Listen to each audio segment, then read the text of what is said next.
country seems to have an institutional, pervasive problem with corruption that affects all elements of the public sector and the private sector even.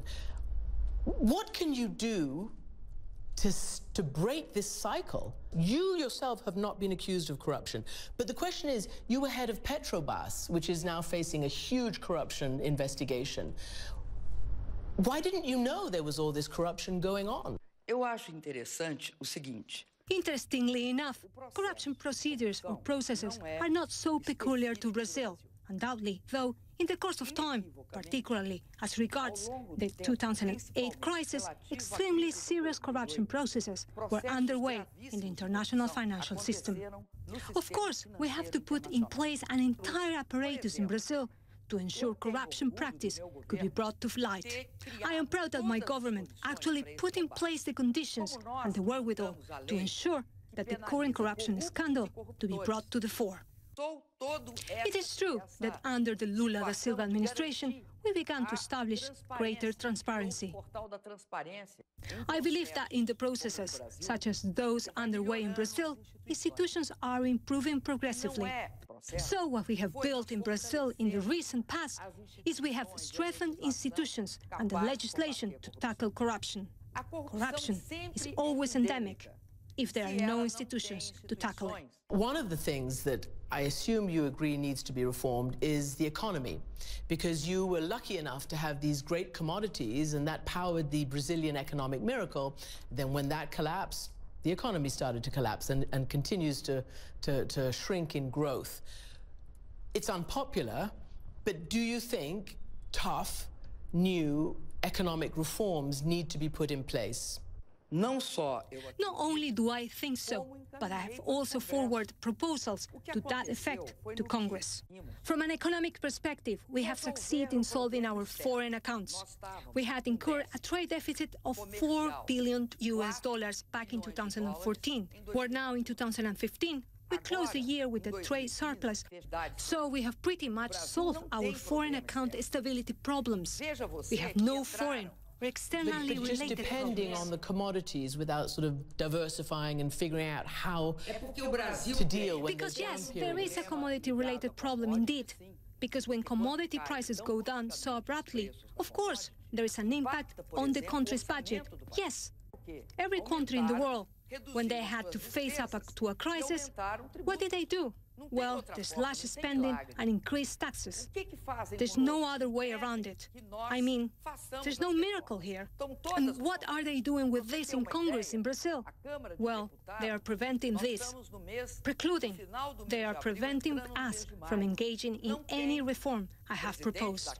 Not only have they started to foster political instability, but they have also tried to preclude or prevent the resumption of economic activity. Why am I being accused of? Well, I'm being accused of transferring funds from one budget item to the other. We do pay income transfers to citizens because there is a tremendous inequality out there. So we pay out social security benefits, the family stipend benefit, and unemployment benefits.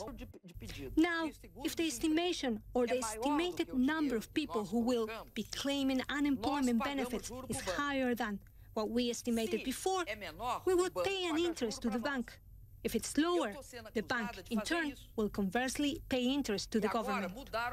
That is what I'm being accused of, and they have recently changed the rule. The rule up until recently was 6 months. The government had 6 months to pay or settle the difference. The time now is 5 business days. That's what I'm being accused of. I'm also being accused of a fantastic thing. I'm being charged with expanding federal liabilities and engaging in trade transactions. Now, what does that mean?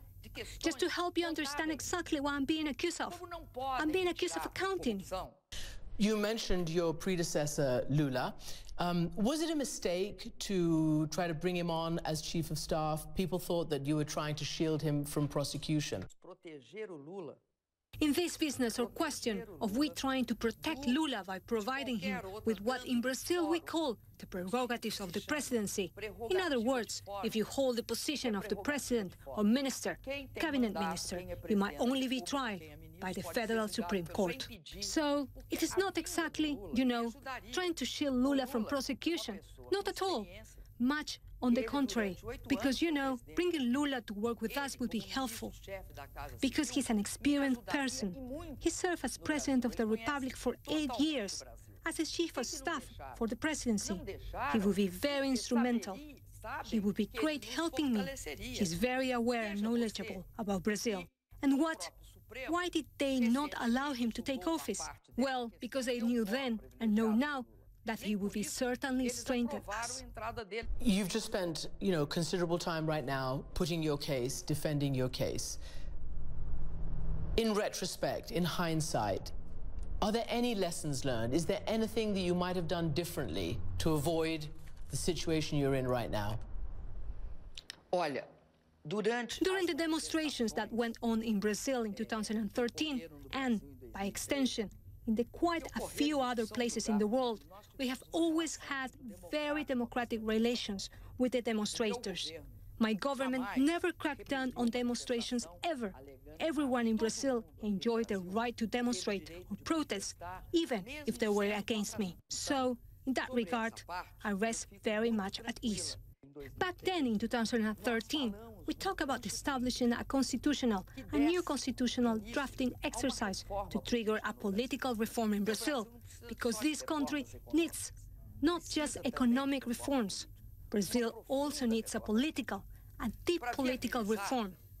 Now, a political reform to enable anyone who sits on my chair to manage the country and do so with public interest in mind, and therefore engage in a proper working relationship with Congress in the interest of people at large. And it is also necessary to lower the cost of these election campaigns in Brazil. That's absolutely needed. I support any changes in Brazil, but provided that they be based on free, direct, secret votes. I am not utterly attached to the position of president. I am against indirect elections, but I will always accept direct, free, secret elections by the people.